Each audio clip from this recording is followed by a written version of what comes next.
Hello, everyone! Welcome to Lo-Fi History. And this is our first Lo-Fi History on Facebook and YouTube Right. and Twitch.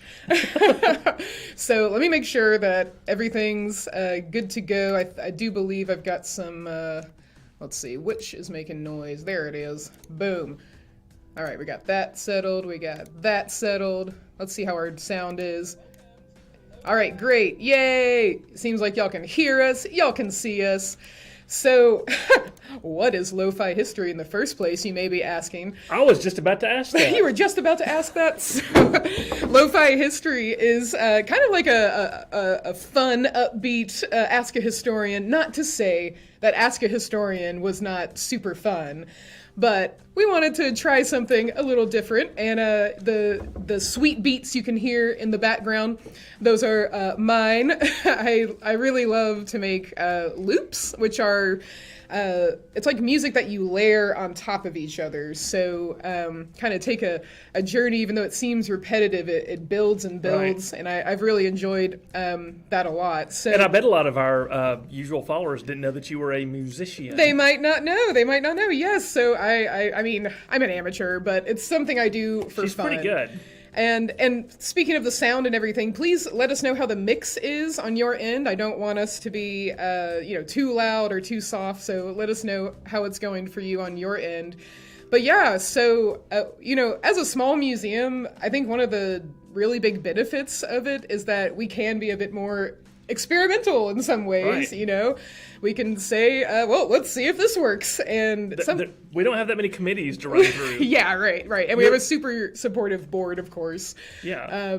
So one of the fun things about, being a small museum is that we can try these things. And I have been on, I really enjoy Twitch because it has a really growing music and performing arts and talk show category. If you're not familiar with Twitch, most of it is gaming, so esports or video games. So you might have kids out there, or perhaps you yourself are an e-sportsman or sports lady, and you enjoy video games. Well, on Twitch, you can watch people who are just experts at the game, or you can just hang out with people Right. who enjoy the same games as you. And in a similar way, when you have a performing arts category, there's also an education category, a makers and crafters category that's growing. So I'm pretty sure that we may be... Oh, let's see. I kind of hear it, but it's kind of loud. Oh, interesting. Okay, so let's see. Now, Robert, are you talking about the music that's loud, or is it our dulcet tones and our voices. Our voices that are too loud? And thank you for helping us out with the audio there. But as I was saying, so there's lots of different categories on Twitch, and it's pretty cool because I think we might be the first museum, or at least the only museum that's actually actively creating content on Twitch. So it's pretty cool to be a part of that. And so for today, you'll be listening to my sweet beats. I'll be DJing and discussing your questions with Glenn, but Glenn is the expert here, so...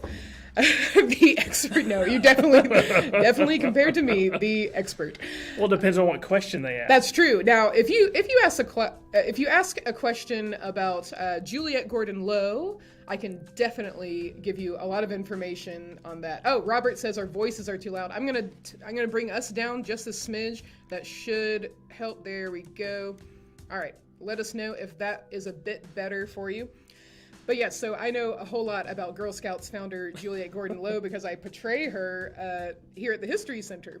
But that's about my... and Lucy Stone. I recently did a lot of research on the suffragist Lucy Stone. So those are my two areas of barely expertise. But Glenn, just for our audience, if you are new here, what are your areas that you have... your strong suits? Strong suit, number one, military history from all eras, from ancient Greece up to almost the modern day. Medieval history, U.S. history, a little bit of state history, Georgia. Definitely. By the way, Georgia history, not all the states. I like with my military emphases are like World War II, medieval period, a little bit of ancient, but very much a broad generalist when it comes to military history.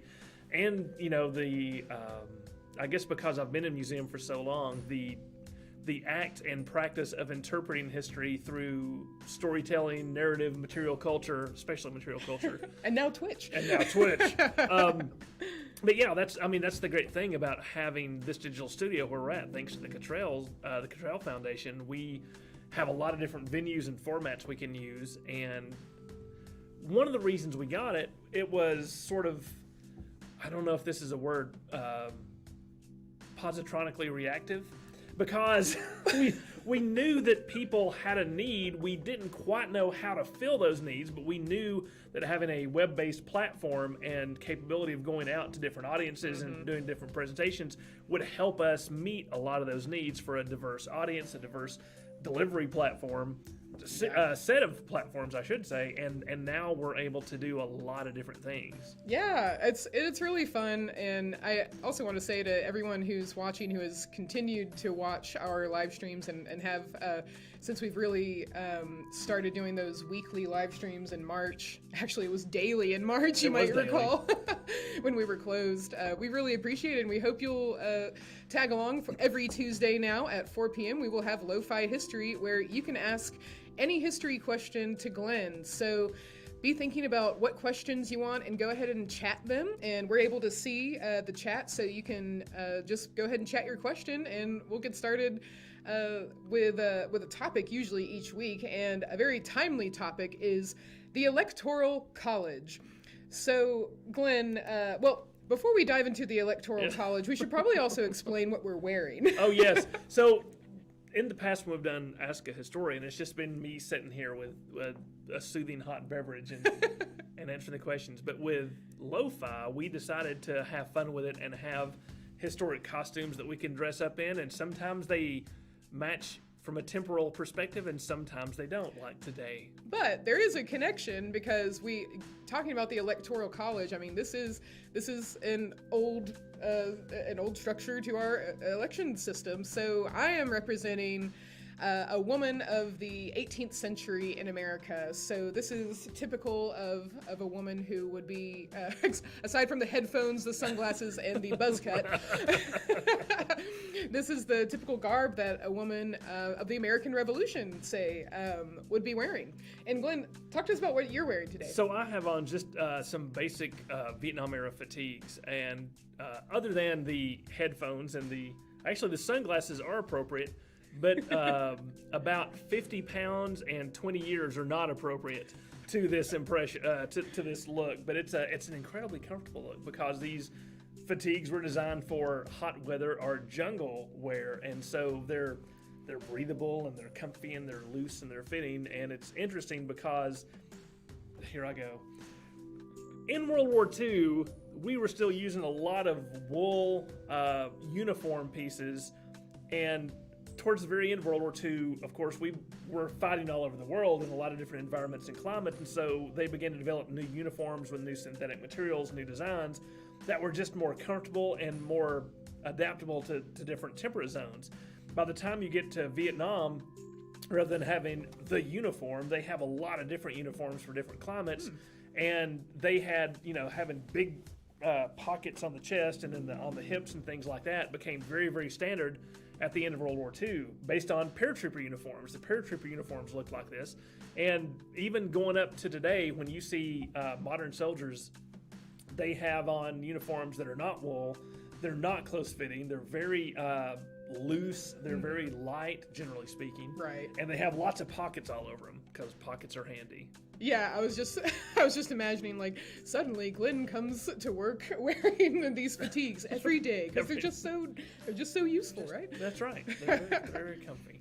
So we just experienced history with a presidential election, and of course a lot of the information out there about the Electoral College is on people's minds, but I'm curious, from a historical perspective, can you just take us through the journey of what is the Electoral College and how and when was it created? All right, so to be honest, I actually flunked out of the Electoral College as a freshman. So when they were arguing about the Constitution and how our government should be formulated and elected at the Constitutional Convention in Philadelphia in 1786, they, of course, knew that they were going to divide the government into three separate branches: the executive, the legislative, and the judicial. The judicial is the Supreme Court, the legislative is Congress, both houses, and the executive is president. Well, we're not going to go into the congressional part of elections because we're focused on the president. The president is the only federal office that is elected by people from all the states, right? Even in the very early days when there were only 13 states, the president was the only one that everyone could vote for. Now, when I say everyone, you also have to remember that enfranchisement was very limited. When the Constitution was adopted, it was white males who owned a certain amount of property.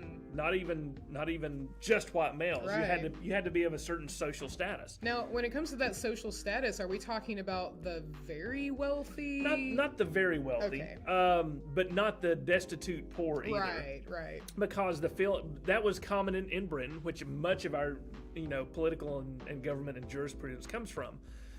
But the thought was that people who are invested in the system, ideologically as well as financially, right, are going to be more attentive to the issues and make a better call and a better judgment on who the representatives are going to be.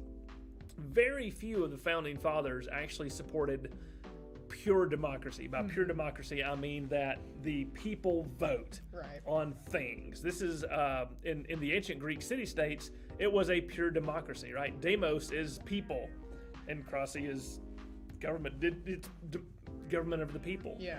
And in ancient Greece, every single thing that went up to be decided upon, whether to go to war, was voted on by the citizens. Every single issue. That works if you have a very small city-state, but the bigger it gets, that becomes problematic, which the Romans discovered, and the Romans eventually created a republic, a representative republic, where the citizens voted for representatives, and then those representatives would make the decisions in the Roman Senate. That's sounding more familiar. Right? Exactly. So, and of course and I'm going to use the term founding fathers very interchangeably here, so we may have to come back to that, but the founding fathers knew and had studied a great deal about these early governmental systems, and this is what they wanted to base it on, because they wanted to get away from the monarchical model with the king. Right. Even a parliamentary system, where the parliament sort of decided everything, but in England, the sovereign was the crown, the sovereign was the king. They were the state, and parliament still did things. In the United States, they wanted the sovereign to be the people. Now they mean, for all intent and purposes, the citizenry, those who were allowed to vote, like we're talking about. But it's not just the very rich, but you have to be stable. You're going to have your own farm. You're going to have your own business. You're not just going to be a common laborer. Common laborers who lived in a hovel are not going to be eligible to vote. And is that because, like you were saying, they wanted someone who perhaps had access to education in order to make an informed vote? Exactly. And the great fear was always that, well, if you let everyone vote, especially, there's always more poor people somehow, right? And so if you let all the poor people vote, the poor people are going to begin voting themselves money from the public trust. That's the fear. That's the fear. What's one of the fears? One of the fears, so, yes. When electing the president, they all realized that a pure, straight, popular vote was probably not in the best interest of the stability of the country. This was not necessarily seen as an oppressive view or a disenfranchising view. You have to remember, they're creating something very, very new that they've just fought a long war to establish, and they don't want it to go away quickly. Right. So, especially at the beginning, they're creating a system that is going to be very, very stable. There's not going to be a lot of radicalization one way or the other, and so in the election of president, the Electoral College is set up for several different reasons. Now, There are a lot of scholars that are smarter than me who have studied this in law school and have their JDs and things like this, and there's a lot of variety. But I'm going to give you Glen's hot take on it, and then you can, you can certainly differ. You can probably find folks online who will both agree, disagree with me, and what have you. Sure. Believe it or not, some people say, and I tend to buy into this, that the Electoral College, even though it seems like a states' rights sort of thing, was set up to lessen the role of the states in the election of the president. Okay. Because in what way? Because what you have to do is go back to the Constitutional Convention and look at some of the alternatives that they were proposing to elect on how to elect. Oh yes, right? I'd love to hear what could have been. Yeah. So one of them was to simply have the state legislatures send in their votes. Right. Okay. So without any So here in Georgia, we would have the state house and the representatives that the citizens had elected to the state house. The state house would say, well, we're going to debate and we vote for John Adams. Gotcha. And then that's the vote. Right. Right. Georgia votes for John Adams via the state assembly. They thought that perhaps they should take away state influence from it by creating electors. And electors, at least from the constitutional perspective, are not really rubber stamps. Mm-hmm. Right? The states do determine how the electors are determined by the state, but the electors are separate from the state bodies, from the state legislatures. So that was something they were trying to do.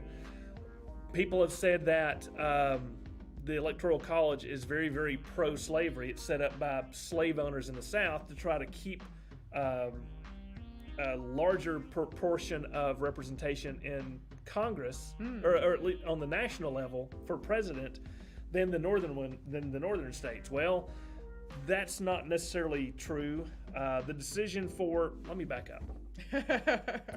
Get into the weeds. Yeah, let's get into the weeds since we're heading this way.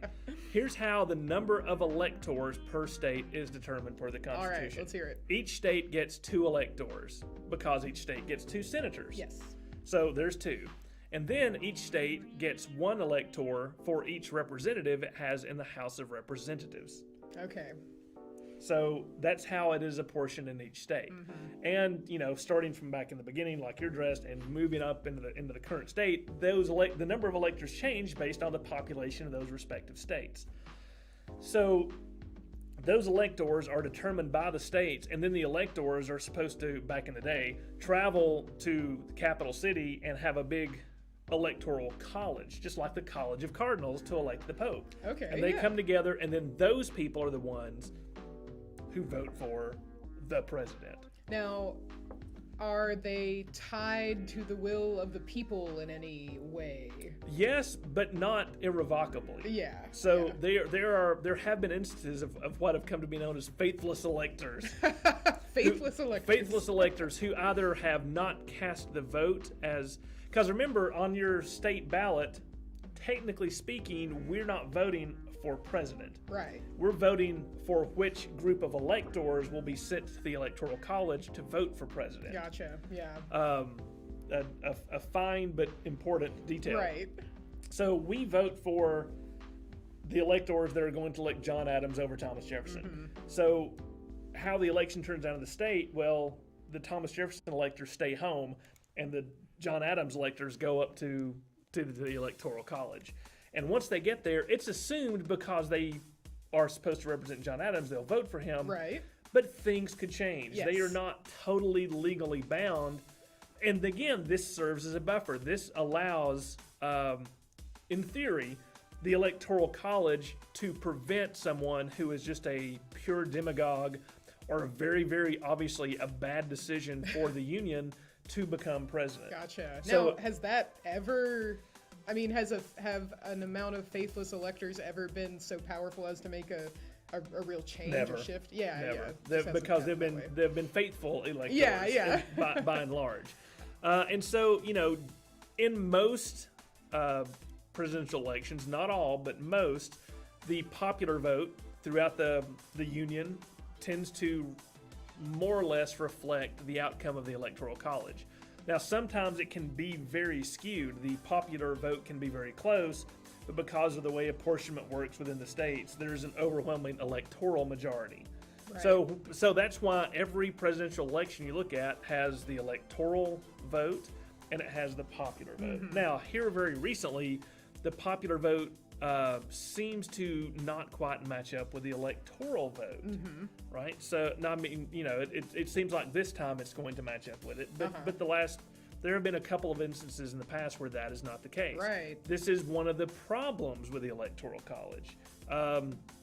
But again, do you want a straight popular vote for president? If you do, that can work. There are some disadvantages to this, and you and I have sort of discussed these. And one of these is the Electoral College forces candidates to acknowledge and listen to and interact with places that may not have large population centers. Right. If it's a pure popular vote, a modern presidential candidate is basically going to be able to campaign in 5 or 6 cities and ignore every place else in the country. Right. Yeah. And that can be a problem, I think. That makes them not really, listen to, because they are the representative of all the people, right? That's what the president is, because he's elected by the entire nation.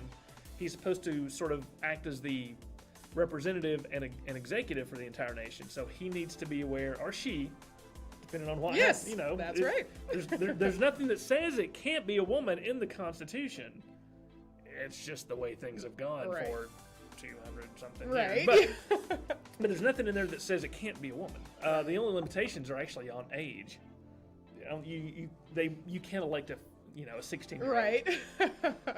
So, the Electoral College has been very interesting. And in the past, there have only been, I think, 3 elections where the Electoral College was unanimous. Both of Washington's elections, because he's George Washington, right? He's the father of the country. He's going to get all the votes. Who's going to vote against George Washington? There had to be one person who was thinking about it. Well, they probably were. But then you also get to James Madison, the era of good feelings, when things are going so well in the country that there really is no opposition party that can put up a meaningful candidate. In Madison's second, not his first term, but his second term, I believe, the electoral vote is unanimous for James Madison, because there's no opposition letter. Right. Well, of course they're going to vote for him. Yeah. Then it starts to divide up, and when you look at, it's very interesting. If you want to sort of watch this happen, it's very convenient. Here's an advertisement for Wikipedia, which we get no money from. But if you go to Wikipedia and look at presidential elections, they all have a little map over to the right, and they have the states with what the electoral what each state voted for from the Electoral College perspective in each election. And when you start clicking through them, you can start to see some very interesting patterns. Right, the South goes very, very much Democrat. There are areas that go very Republican, but it starts to change up as more people get the vote. And, by the time of Andrew Jackson, one of the things that propelled Andrew Jackson into office is the fact that most states had removed voting restrictions on white males. So regardless of property level, you could vote in the presidential election. And he was very much a populist. Very much a populist. It makes sense, yeah. Which people hated, right? I mean, the usual folks hated it. He was the first, except for John Adams, who was an elite in his own way. Not that I'm giving Adams grief. I think very highly of Adams. But, you've got Adams, and then the rest of them are Virginians for that first 6 presidents. And then here comes Andrew Jackson, an orphan who grew up poor and parentless and swept into the White House on a popular vote. Yeah. And the country just went to heck after that, depending on who you talk to. And that sort of set the tone. And then depending upon what's happening in the country, the Electoral College reflects sort of America's fed-upness with certain situations. And it's pretty even until you get to, say, the election of FDR. Right? Okay. So when in the 32 election, after Herbert Hoover had been president and the Great Depression, and the stock market crash, and they're in the midst of the Great Depression, and obviously the Republican Party has blown it. They've just blown it.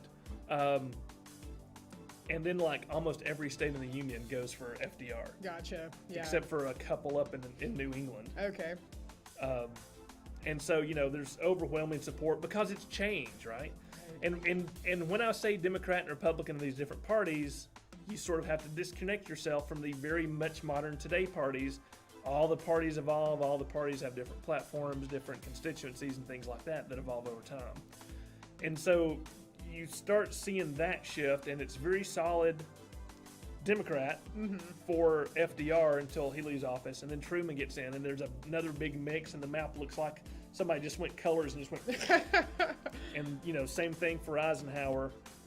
And then you start getting up into the 60s, and it starts to shift again because people are reacting to things. Right. And most people may be surprised to learn this. When I say the word Nixon, what do you think of? Not only, but the first thing I think of is Watergate. Watergate, right? The president who left in disgrace. Right.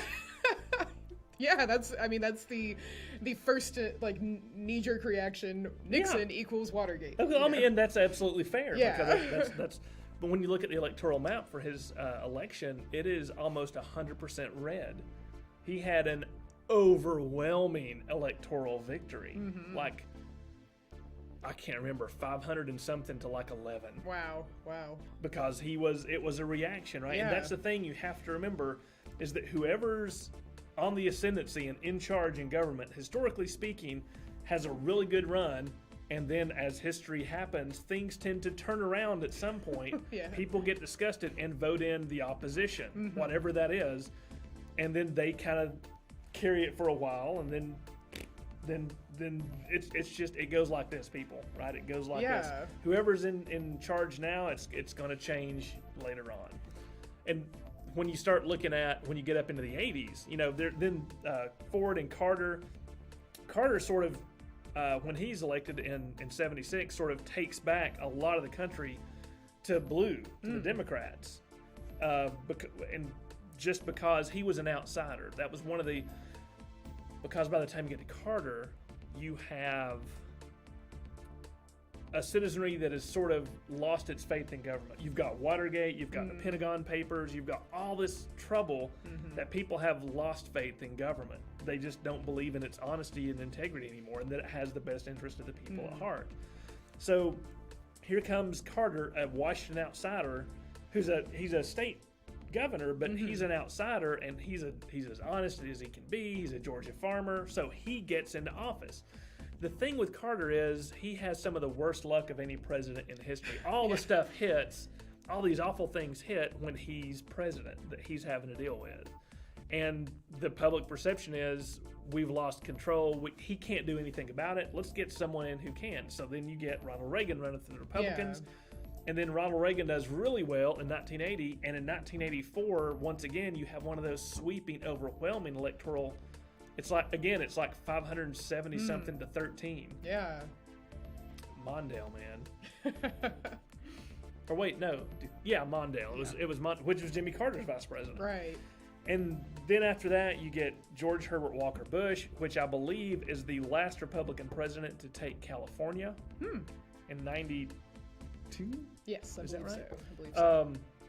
And then from that point on, things have become split. And I think one of the things we're seeing in America now, which is something I've preached about the entire course of human history, is that there's always this friction, maybe not conflict, but friction between urban and rural interests, right? For whatever reason, access to food supplies, land reform, taxes, tariffs, all these, slavery, in the pre-Civil War days. Yeah. These things come into play where urban interest and rural interest begin to not align as well as they have at other times. And so I think we're in the midst of seeing that a lot now. When you look at, you look at an electoral college map, and there are definitely blue areas and there are definitely red areas. And then when you break that down into county, you've seen the county by county map, right? Yeah. It looks like the blue parts are incredibly little tiny, and then there's so much red. Well, what that really means is that's urban versus rural, because as I said, those 5 or 6 urban areas, Los Angeles County, New York City, Chicago, Atlanta, like Dallas, Fort Worth. I'm just pulling some Right, they're of so the big ones heavily out here. populated. So yeah, heavily compared to the rural populated. communities. So I think that's a pretty. We're already at 4:30, and we grief. haven't answered a question. Now that was super useful, and I hope that everyone got some information out of that journey through the Electoral College. I mean, honestly, it really does It's complicated, clarify but- things for me. well, good. But it is complicated, and also want to give some shout outs. Fried, hi Fried. We have some folks on Twitch. Fried, this is the first time that we have been streaming to Twitch, YouTube, and Facebook. So. Welcome back, Fried. Good to see you. We also have Robert, who is here with us, and I believe a new viewer, Pelsa. And I'm not sure I quite understand. Oh wait, we have Robert's question, and we'll get to Pelsa's question if you want to take a look at that, Glenn. Oh wait, you don't have your glasses. That's funny. So, but Robert's question is, why is it hard for third-party candidates to win an election? You got the Glen sigh, Robert. So you're in for a. Now let's see if we can do this in a few minutes. Yeah. See if I can do it in a nutshell. Which will soon have mugs and T-shirts with that. That's right. In effect, it's because not so much of our governmental system, it's because of our political system, the two parties. The great founding fathers who gave us the Constitution that works really well had a flaw. I don't know if it's a fatal flaw yet, but it's a significant flaw. And that flaw is they had such faith in each other and in their fellow man that they thought everyone would act in the best interest in the most educated manner when choosing their representatives. They didn't take into account the rise of political parties at all. It's not in the Constitution. Well, within 8 years of the Constitution being ready, the political parties are already like this, and they have been ever since. Wow. And so the two-party system kind of works because it helps create a system wherein opposition can work together. Not together, but there's opposition that can come to compromise. And they can deal with a lot of issues because the good and the bad is you can only pick two sides in a two-party system, right? It's this or it's this. Yeah. And as a result, they tend to control the local politics, the state politics, and therefore the national politics.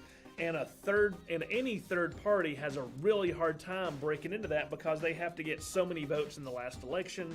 They have to be polling at certain numbers to be allowed into presidential, national level debates, vice presidential debates, things like that. And so it makes it very hard because the system that sets up presidential debates, for example, even this last one, it's not a federal organization. It's not a government organization. It is a group put together by both the Democrats and the Republicans as a private entity that organize the debates and then invite networks to broadcast them. Yeah. It is not a government thing at all. And so as a result, they are very hesitant to let in third-party candidates, and they have rules to allow it, but they're so strict that it's almost impossible. I'm just curious, have there been third-party candidates that have had, I mean, what third-party candidates have had success in the past? Some success. Some success. I mean, La Follette, back in the progressive era, he got a few electoral votes. And there are third-party and sometimes fourth-party, because one big party splits for an election. They do get electoral votes. Right. But that hasn't happened since the 60s. Since that, since the parties have really become entrenched. When people started losing faith in the government, the political parties realized that they needed to entrench really hard so that they could maintain their respective power structures. Not power structures, but place within the government system from a party perspective. And from that point on, it really began to harden. And the only one who's ever come close to cracking that is Ross Perot. Okay, that's a name that's familiar to me, but yeah. And yes, that's what Hat Mouse says. Ross Perot causes stir, and Robert also mentions Wallace as being successful. George Wallace, who ran on an anti-segregation view, and Strom Thurmond. Anti-integration. Or wait, George Wallace, was he anti-integration or anti-segregation? I'm sorry, he was anti-integration because he was against integration. Yes. Yeah. And there was one I'm so bad. I can't remember which election it was. The Dixiecrats, Strom Thurmond ran. This was when integration was really getting going, and so a part split off from the Democratic Party, and they called themselves Dixiecrats, and it was the solid South, Louisiana, Mississippi, Alabama, Georgia, maybe South and North Carolina, who were very strongly against integration on racial grounds. Right. And so, I'm sorry, folks, I can't remember which presidential election it was. It was in the 60s. How dare you How not dare know I? every single thing. But he got electoral votes from most of those southern states. Yeah, Strom yeah. Thurmond did Gotcha. because he ran on a extreme anti-integration. As a matter of fact, that was almost the extent of their party platform. Yeah. They did not win, obviously. They split the Democratic vote, and they went away after that. But Now is it any easier? Speaking to Fried's question about why aren't there third-party members in Congress? We're talking about presidential candidates, Right. but has it been easier or third-party candidates have more success with like in Congress or even as senators or even local government? They have some success. See, now I'm starting to go from analysis to political historical analysis to political analysis. I think that the duality of the two-party system has entrenched itself so much that people are afraid to consider third parties because they think it might weaken their party's chance of success. And so both parties are incredibly resistant to and hesitant to the idea of a third party. The Libertarians, capital L, being the biggest third party right now. They always poll in the presidential elections, local elections, but they never seem to get anything, especially in the last 10 or 12 years, because the stakes have never been higher. Tell that to the people in the election of 1860. Right. Yeah. But it's third party. It's hard to get traction, and because the American system is so set up to deal with opposition views from this perspective or this perspective, that our national psyche can't wrap its head around the fact that there may be more than a couple of approaches to things. The British parliamentary system, has all sorts of parties that fall in, and they have to. It's very, very rare, for example, in Great Britain, in the parliamentary system, for one party to have a majority to the point where it can run the country. They have to build coalitions with other political parties, which leads to compromise, which also leads to compromise, which leads to things getting done in a more beneficial way, in a more, not egalitarian, but a more inclusive way. Right. And the two-party system is, I think, reaching... Now, something else to address, even though the United States has been primarily a two-party system for its existence, there's something called party realignment. And through our history, the parties have sort of changed what they believe in. There have been splits. This happened during right before the Civil War, the election of 1860. And parties tend to realign and pick up new sets of platforms, and one will break off and half will go away, and then another half will come to this, and the parties still are there, but they look very different than they did even a decade before. Right, yeah. The United States, historically speaking, the United States is about 30 years overdue for a political realignment, for a party realignment. Yeah. Just and so sort I of think, looking at the shifts in history, exactly. So I think that's one reason things have been so hectic. Is because we haven't had that party realignment, because the parties, they've got that grip, right? So we're kind of experiencing that shift in the moment, and and the parties won't go along with it. Yeah, I mean, seriously, the parties are not going along with it. And just to bring up some of these comments, Robert says that Wallace was in 68 and Thurman ran in 1948. Rashid also brings up a good point that Ross Perot's Reform Party did get Jesse Ventura the governorship of Minnesota. That's right. As a side note, I was watching some old school 80s wrestling last night on YouTube, and I was telling my wife, it's like, you know what? We should have paid more attention to this, because it seems like our modern political system is entirely based on the WWF. Oh my goodness. Because Vince McMahon was there, and he's great friends with Trump, and Giuliani was there, and Jesse the Body Ventura was there, and it's like there's like leading political figures now, and they all got their start in trying to beat up Hulk Hogan. Oh my goodness, we've got a whole new conspiracy. Let me tell you something, brother. Yeah. Oh, that was pretty good.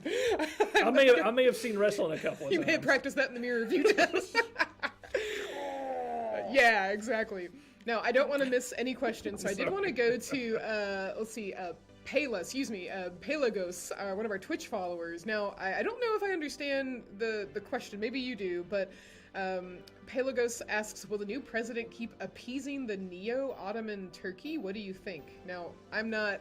I don't know what that means. I will respectively decline that question. Okay, is it more of like a political That's more question? politics Got stuff. it, got it. If you want to talk about the old school Ottoman Empire, that's one thing. But but what the new president will do. Well, it does bring to mind. So, I mean, when it comes to just foreign relations in general, I mean, was it as early as George Washington? Like, did George Washington travel to other countries on diplomatic terms, or what was the situation? He himself did not. But this is something that most founding fathers agreed upon, and is that, within the United States, we have 13, and as time went on, more states within the Union that were going to wrestle about and argue about domestic issues. Mm-hmm. But they also knew from their Revolutionary War experience, as well as from their historical reading experience, that when it came to foreign relations, there couldn't be 13 voices that France or Great Britain or Russia were hearing. There had to be a unified voice for foreign relations, for foreign affairs. Right. And so that's why the Constitution rests that within the executive, within the presidency. Yeah. And so, that the Secretary of State is something that George Washington came up with. There are no secretary positions listed in the Constitution. This is something that, again, Washington sort of, came up with. And the advisors would be approved by the Senate and things like that, but it doesn't actually specifically list most of them. And as time went by, Washington never went anywhere. But John Adams, our second president, had been a diplomat in England. He had been a diplomat in the Netherlands. Okay, so he had relationships already. Yeah, absolutely. And that's always been the view, is that there needs to be a single voice in foreign relations to prevent some weirdness, right, I or guess. confusion, or tension, confusion. right? Exactly. So moving forward, a lot of our presidents have come to office with diplomatic experience, and that's one of the things, going way back. Most people don't know anything about John Quincy Adams other than he was John Adams' son. Yeah. But if you start reading about the guy, when he came to office, there has probably in our entire history never been a man as qualified to be president as John Quincy Adams. He was erudite, he was a genius, he had the best schooling. His dad was president. He had traveled as a diplomat starting from age 14. Wow. He spoke multiple languages. He understood the law. He had been he'd been in the Senate. He had been a judge. He had and then when he came to the president, he should have been perfect. Yeah. Turns out he had a sour personality. Oh no. And he knew he was so smart that he was just. If you go look at the picture of him. Oh yeah, is he just mopey? He's just dour, I think, is the only word. So to wow, use. I mean that's interesting. We think about the legacy of presidents, and of course, I mean, personality is going to come into play. But is he someone that sort of stands out as a personality that was just particularly difficult to get along with and even get things done because of it? Or, yeah. Like, how did it play out in actual Well, like his daddy, he was a one-term president. Ah. All right. Guess who beat him? Andrew Jackson. Oh, interesting. So you go from someone who, well, now was John Quincy Adams also part of a more elite class? He certainly was. Obviously, being his father's son in a Massachusetts right, not a slave owner. Sure. Okay. Vehemently opposed to slavery, but certainly within the national political and economic elite, no question. And then we go to Andrew Jackson, who has almost the opposite life experience. He was, by the time he was elected president, he had crawled his way into the elite. Yeah, He was certainly a rich man. He owned hundreds of slaves. He had land deals all over the West. He was a military hero, but he really was born a backwards, barefoot, hillbilly in South Carolina, lost his dad, lost his mom, Wow. lost his 2 older brothers, and was an orphan for a while. Had to Wow. find his own way. Started horse racing, got in with someone, learned. I'm summing up a lot here. Yeah, of course. Read the law, became a lawyer, went west, and then Wow. took out a law firm, got a reputation, got appointed to commander of the state militia of Tennessee, and then got sent to a place called New Orleans in 1814. Wait, hold on. I know this, don't I? Why did he get sent to New Orleans? Because 1814. He took a little trip. Is this? Wait, what was happening? What was The that? War of 1812. Okay, I was like, I think it's the War of 1812, but you said 1814. But of course, it didn't only last in 1812. When was the War of 1812? But yeah, so he wins. He's the general at that battle, which propels him. He had already been famous in Tennessee, but that propels him to national hero status, and he continues to ride that all the way into the White House. Got it. Yeah. But I mean, he literally had. Now again, isn't that the American ideal? You are born to nothing, and you're able to crawl your way up into total success, and someday even be president. The American dream. Yeah. So that's the thing about Jackson.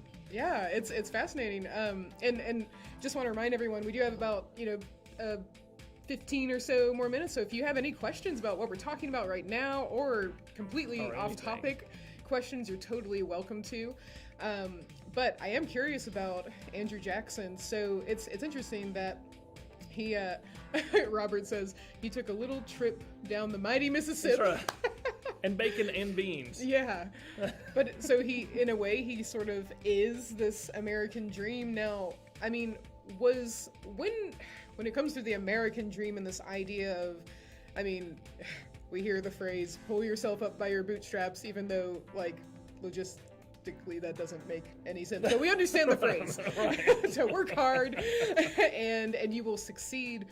And so, I mean, has that sort of always been within us as a culture? I mean, when do you feel like that really took a hold of our sort of shared American culture? I think that's from the very, very beginning. Yeah. Even before we were an independent country. The opportunity afforded by the New World, because you have to remember, in the Old World and in Europe, and I'm going to refer specifically to Europe because that's where the first folks came from. Right. The area was heavily populated. The land had very much already been divided up. It had been concentrated in the hands of a few. And you basically were born into a station, and you were probably going to live and die in that station, just because the way the society was built. Because one of the primary means of wealth in Europe was land ownership. And again, there's no more land in Europe. Quite the opposite. There's less and less of it available. But now there's this place called the New World, and there's so much land there we can't even fathom it in our vast imaginations, and it's full of resources that need only to be tapped and turned into gold or to success or whatever you want to have. So people put their lives, the lives of their family, at risk to cross the ocean and come here and hack out an existence from a wilderness. Now, Native Americans lived here. That's a whole other complicated issue. But and so the idea that you could come here and be given that bootstrap. The bootstrap is basically access to land. Right. And that's it. But that is it. That's a fascinating point, because I did not consider the fact that, England is, of course, so much smaller, and the countries in Europe that settlers are coming over to the New World from are, like, I didn't consider the fact that land might just not be available at all, so you can't even, and that is what determines your class in a lot of ways. Absolutely. You have land and you have wealth. So. Absolutely. And so when you came here, you got a chunk of land, and you could do with it what you would. You could work it. You could bring people to help you. You could build your own house. You could farm it. If you had industry, you could maybe buy more land or get a grant from someone else, because they're trying to populate these English colonies, and the best way to do that is to offer free land. Right. This is the difference between what the Spanish are extracting mineral wealth. That's what they want. The fact that they happened to build some cities and things was incidental to extracting mineral wealth, gold and silver. So for Spain, that was like, let's get these resources rather than start a new, community. Exactly. And sort of the same thing for the French. The French were not interested in huge population growth in their part of the New World. They were interested in trade with the Native Americans and getting rich through that trade, through the fur trade. Okay, yeah. The English brought people over here. They kind of got when you think about it from their perspective, in some ways they thought they got the leftovers of the New World, right? Spain got all the gold and silver, France got all the rich furs and everything, and what did England get? The East Coast, where there's swamps Some and trees, mountains, some trees. Right. But the response to that was, well, then what we're going to do is populate it. We're going to make England in the New World. Yeah. And so they began shifting populations there to create true colonies, not just wealth extraction areas, but true colonies with people and communities and churches and governments and businesses and trades and farming and things like that could become self-sustaining. And so within by the time you get to the American Revolution, actually, let me even back up. By the time you get to the 1750s, the French and Indian War, it's a matter of demographics. The French have, maybe 100,000 people, a couple of 100,000 people in the New World, and the English have 3 million. Right. Because that's been what they're doing. And now that you've got to have that land for that many people. Right. But and 3 million people who more or less have started this new life and sort of brought this American dream at least into the public consciousness. Exactly. They have their own property, they are independent, they are successful, and they did it not maybe by themselves, but their forefathers came over, got them the land. It's opportunity. Right. I mean, it really is opportunity, and it's not to harp on the modern thing that access to opportunity is not guarantee of equal outcome. Right. And there were plenty of people who failed back then too. Well, I was going to ask, I mean, you said that they were given land, but I mean, is it the case that most people were even prepared or had the skill set? I mean, I think of Jamestown and how that went wrong. Sometimes no. I mean, that's a big thing when I talk about failure. It's like, I'm going to I can get 150 acres in Virginia, and I'm going to take a boat and go over there. And I land at Jamestown. I'm like, okay. Now what? I make shoes. Right. How do I make? How do I grow tobacco? Right. How do I? Oh, a tool. What kind of tool do I need? Honestly, that's terrifying. Like.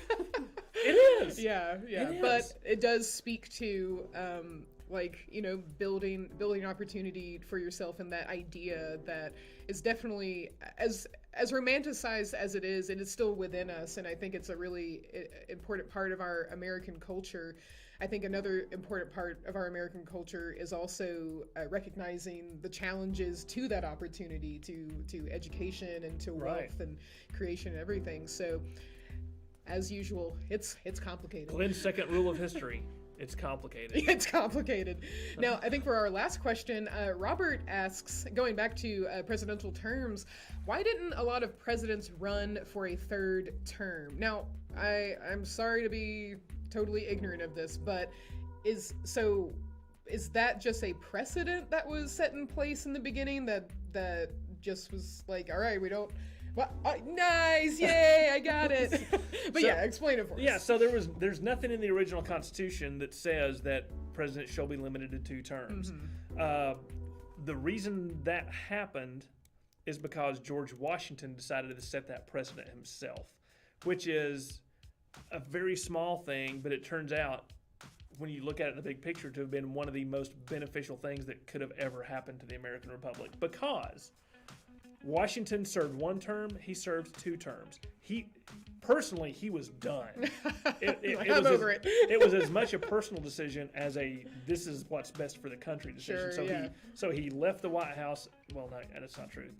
He left government. He left the presidency. Went home to Mount Vernon, and then died 2 years later. Oh. So that precedent set by the great indispensable man, the father of our country, no one was going to break that trend. I see. So it's sort of almost honoring exactly. that. And it didn't really happen until you get to FDR. Right. Now, we're in the Depression. Right. There's a Second World War going on. And so he gets elected for 4 terms. He hardly gets into the 4th term before he passes away.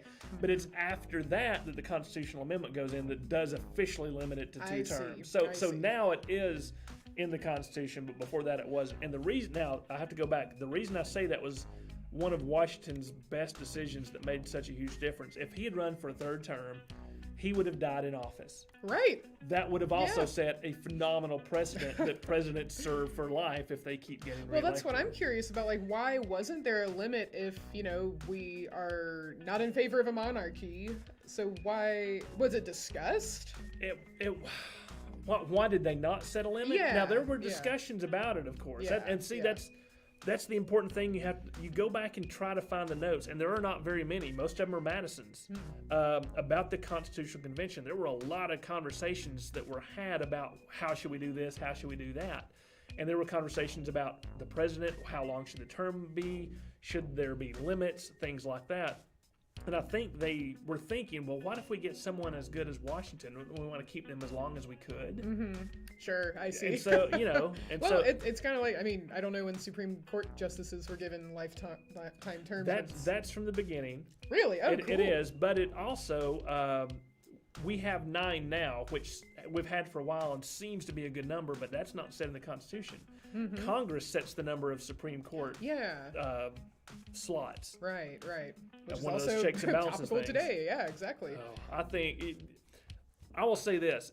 FDR had the idea of packing the court in the 1930s as a way to move his New Deal stuff through. And even his strongest supporters in Congress and his party said, Franklin, that's going too far, man. You're about to mess up the balance just for political gain. Let's not do that. And he had to back down because he knew he wasn't going to get that through because people thought it was such a bad idea and was going to set an incredibly dangerous precedent. That's something that I think maybe this is what we close on. Yeah, that's what I was just thinking. Yeah. I think, to push into the modern political, but to do it from a very historical background, I think so much of what goes on today in our government is so focused on the here and the now and the immediate that we have forgotten, or I should say they have forgotten or ignored how important precedent is in setting what the course of our national government is going to be. We don't even think about that anymore. We're like, what is the advantage we can get right now and how can we get it? And they don't think 2 terms ahead or 5 terms ahead. It's all here and now. And I think that is a really important part based on history, based on the precedent of the Constitution and what it sets. We really need to start reconsidering. Yeah. Well, government officials, come on and watch LoFi History every Tuesday at 4 p.m. We Eastern. got all the answers. We obviously. We got sunglasses. We got costumes. We got cool music. Well, we'll have to end there. Thank you so much, everyone, for joining us. This was our first time broadcasting on all 3 platforms that we have our live streams on. So thank you to our regulars in the Twitch channel. Thank you to all of our new folks on Facebook and YouTube. We will be back every Tuesday at 4 p.m. Eastern. And also, be sure to check out, I'm sure many of you are already digital members, but we do have a really cool digital members live stream this Friday on the origins of superstitions. And of course, it takes place on Friday the 13th. Dun, dun, dun.